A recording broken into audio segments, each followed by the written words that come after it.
નમસ્કાર, આપ જોઈ રહ્યા છો સંદેશ ન્યૂઝ. કોલંબોમાં જય હો. જ્યાં હું છું અંકિત. આજે ભારત પાકિસ્તાનની એ મેચ છે જે વર્લ્ડ કપની ફાઇનલ કરતા પણ વધુ મહત્વની છે, કારણ કે આજની મેચ માટે દરેક ભારતીય એવું ઈચ્છે છે કે ભાઈ ફાઇનલમાં તો ભારતે જવાનું જ છે, પરંતુ ફાઇનલ પહેલા આ મહાજંગ જે પાકિસ્તાન સામેનો છે તે જીતવો ખૂબ જરૂરી છે અને તેના ઘણા બધા કારણો છે. કારણો ભલે ગમે તે હોય, પરંતુ આજની મેચ પર સૌ કોઈની નજર રહેવાની છે. ઘણા બધા એવા કી ફેક્ટર્સ છે કે જેના કારણે આજની મેચ ઘણી મહત્વપૂર્ણ બની રહેવાની છે. પાકિસ્તાનની બોલિંગ લાઇનઅપને લઈને, ભારતની બેટિંગ લાઇનઅપ લઈને ઘણી બધી એવી બાબતો છે કે જેના પર સૌ કોઈની નજર છે અને વાત બસ એક જ છે કે જે 7-1નો જે ફાસલો છે ભારત પાકિસ્તાન વચ્ચેનો તેને આપણે 8-1 કરી શકીએ, એટલે કે વધુ એક મેચ પાકિસ્તાનને આપણે આજે હરાવી દઈએ અને આજની મેચ આપણે જીતી જઈએ. કોલંબોમાં આજે જે મેચ થનાર છે તેમાં 160-170 થી વધુ જો રન થઈ ગયા, ફર્સ્ટ જે ઇનિંગ રમે છે તેને 160 થી 170 રન થઈ ગયા. જો ભારત પહેલી બેટિંગ કરે છે તો 160 થી 170 રન કરવા ખૂબ જરૂરી છે, કારણ કે આ બેટિંગ પિચ નથી.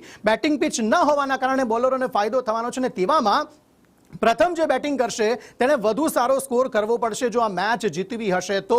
અને ભાઈ ભારતની અંદર આપણા જે બેટ્સમેન છે તે તમામ ફોર્મમાં આવી ચૂક્યા છે. અભિષેક શર્માની વાત હોય, ઈશાન કિશનની વાત હોય કે પછી હાર્દિક પંડ્યાની વાત હોય, સૂર્યકુમાર યાદવની વાત હોય, અને આ તમામ બાબતે આજે ચર્ચા કરવી છે. આપણી સાથે અંડર-19 વર્લ્ડ કપના જે કેટલાક પ્લેયર્સ છે તે પણ જોડાવાના છે અને આપણી સાથે અત્યારે ગેસ્ટ પણ ઉપસ્થિત છે, વિમલભાઈ જાડેજા. વિમલભાઈ, સ્વાગત છે આપનું.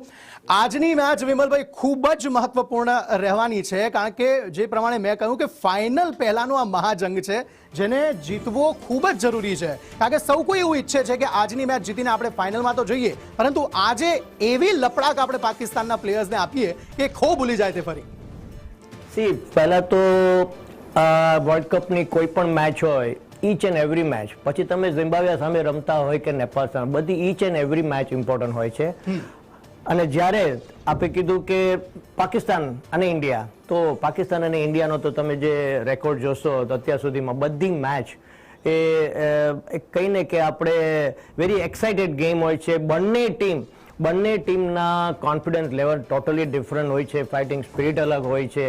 તો અહીંયા ડેફિનેટલી પણ end of the day as a cricketer હું ડેફિનેટલી એમ કહીશ કે ધીસ ઇઝ T20, એક શોર્ટ ફોર્મેટ છે. આ શોર્ટ ફોર્મેટમાં પર્ટિક્યુલર ડે જે ટીમ સારું એક્ઝિક્યુશન કરે એને ડેફિનેટલી આ સફળતા મળશે. તો અહીંયા આપણે આશા રાખી કે જે ઇન્ડિયા નોટ ઓનલી વર્લ્ડ કપમાં પણ છેલ્લા જે 3-4 વર્ષથી T20માં પર્ટિક્યુલરલી જે ટાઈપનું ક્રિકેટ રમી રહી છે અને એ ટીમને એ ક્રિકેટને જો એ કન્સિસ્ટન્ટ કરશે તો ડેફિનેટલી યસ, અહીંયા આપણે વર્લ્ડ કપમાં અત્યારે ઇન્ડિયાનો હાથ બધામાં અપર છે જ.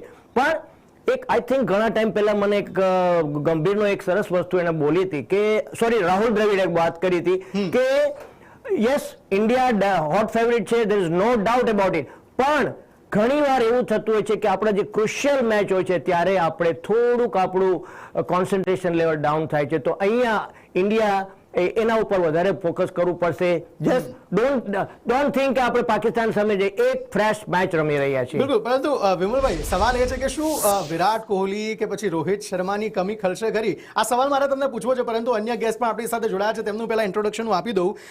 ખિલન પટેલ, જે અંડર-19 ટીમ જે વર્લ્ડ કપ હમણાં જ જીતીને આવ્યા તે પ્લેયર અમારી સાથે જોડાયા છે. આ ઉપરાંત હેનિલ પટેલ જે છે તે પણ અમારી સાથે લાઈવ જોડાયા છે. આ ઉપરાંત ફિરોઝ બામભણિયા જે એસસીના સિલેક્ટર છે તે અમારી સાથે જોડાયા છે અને થોડી જ વારમાં વેદાંત ત્રિવેદી જે અંડર-19 ટીમના પ્લેયર છે તે પણ અમારી સાથે જોડાવાના છે. આપ તમામનું સ્વાગત છે. સૌથી પહેલા ફિરોઝભાઈ, એ સવાલ મારે આપની પાસે કરવો છે કે આજની મેચને લઈને આપ કેટલા ઉત્સુક છો?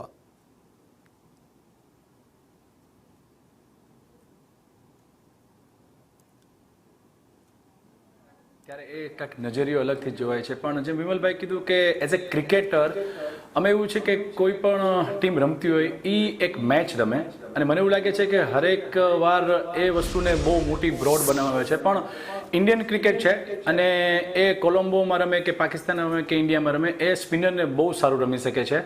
અને મને એવું લાગે છે કે આપણું નોર્મલી પલડું ભારી જ હોય છે. છેલ્લા 8 ટાઈમથી આપણે 7 વખત જીત્યા છીએ અને એવું લાગે છે કે ભાઈ ક્રિકેટ છે એ સ્પિરિટવાળી ગેમ છે અને એને હરેક ગેમ પછી જેમ વિમલભાઈ કીધું કે તમે ઝિમ્બાબ્વે સામે રમતા હોય કે શ્રીલંકા સામે રમતા, તમારે એ જ એપ્રોચથી રમવું છે.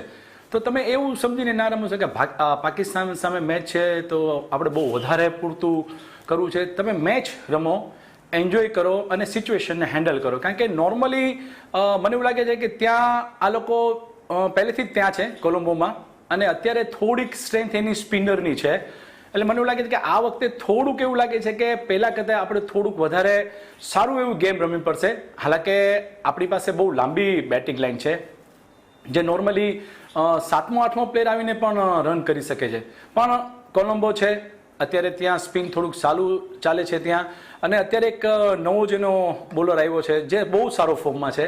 તો મને એવું લાગે છે કે થોડીક ગેમને વધારે સિરિયસ લઈ અને રમશી તો આઈ હોપ કે આપણે જીતશી.